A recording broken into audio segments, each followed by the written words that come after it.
It's been almost a year since oil tanker ships have exploded in price, and now this might be the one to set off this big explosion once again. What's going on? Emil Hilson here today. I'm going to be talking about this big global news that's been happening around the world, and it is a giant cargo ship that's stuck in Egypt's canal. And if you don't know what a canal is, it's basically this water passageway or this route where ships go through and they have to, transport all these goods and deliver all these goods to different countries. And so this big ship is stuck in this big route, this super long route where a lot of the global shipping companies have to take this route and deliver the goods. And so this big ship is blocking the way, and that actually, you know, is actually some benefit to some companies. And what exactly happened is that a lot of the oil tanker companies, a lot of the shipping companies as well, their stock prices are actually exploding today. And that's because right now there's lots of uncertain situation on what's going on in this blocking, right? This blocking situation is a very tough situation. So basically, they have to move the ship out of, the route and hopefully push it back so it can, continue going on this route. If it actually gets stuck, that's the worst situation, and it actually increases a lot of the delivery prices and also delays a lot of the, shipping goods, arrival dates and all. But there's actually a few companies that benefit from this. And as a stock investor person, this is a opportunity that, could probably work out short term for me. And since I'm invested in this oil tanker company, it helps out. So why?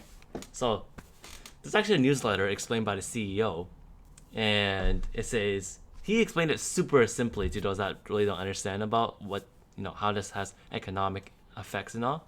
So the Suez Canal is now blocked by a big ass ship. Okay, let me tell you that. We can't predict how long the current situation will last, right?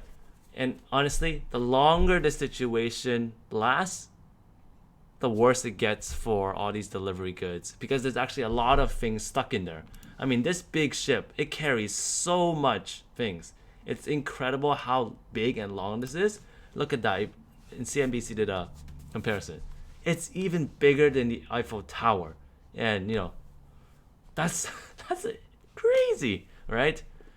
So anyways, because it's closed, and if it closes for even a longer time, that means other ships would need to take the longer route, going around Africa, east to west, west to east. And this is a much longer distance. And because it's a longer distance, longer journey, it's gonna actually delay shipping capacity, meaning that there's actually lesser number of ships that could go through different paths.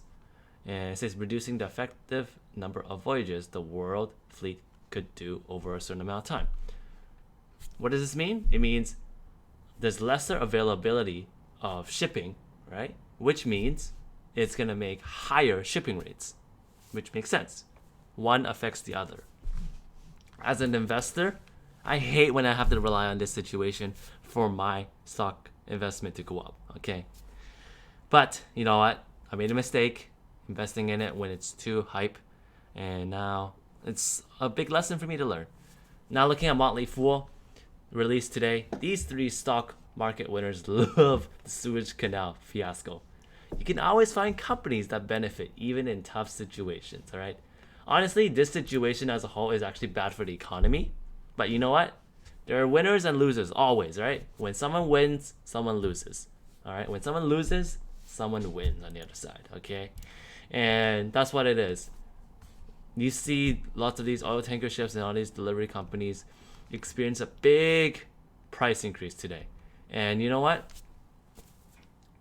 It's because, of this situation. That's what it is.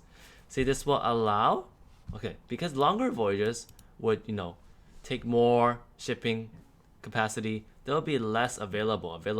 There'll be less ships available for those needing it, all right? And this will allow my company, Nordic American Tankers, to increase the shipping rates, potentially leading to much higher profits, at least for a short period of time. And that's why you see this big boost in price today. And the thing is, you don't know how long this will last. You know, they say that possibly on the weekend, this Suez Canal could get unblocked. If that happens, then the spike in shipping stocks could, slow down or even, decrease as well.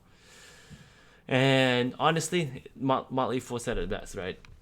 In the longer run, what's most important is the demand for oil products, right? That tanker companies will ship. As long as the world emerges from the pandemic, the odds of that demand coming back looks good, as well as paying attention to OPEC's oil production in a way. All right, and those are the three big factors, and especially this one in the short term. And yeah, that's what it is. If I wasn't invested in this stock, I would say like I hope it gets sold faster. But since I am, and I feel so evil for saying this honestly, like I hope this situation delays for like few weeks to even months. That's what it is. The longer this situation is not solved, the better it is for me. And that's very selfish thinking, and I hate thinking very selfishly in life at times. Because it's like, oh, it's just for your own money and all that. But, I'm aware of that, and that's what it is. That's why I only invest in companies that are actually producing great amount of value into this world. And, I would say Nordic American Tankers is not one of those that really aligns with my values. And so, anyways, those of you that are in oil tanker ship, enjoy the small victory for today, right? And we'll see what happens over the weekend and going into next week. So that's it for me today. I hope y'all enjoyed it. See y'all very, very soon.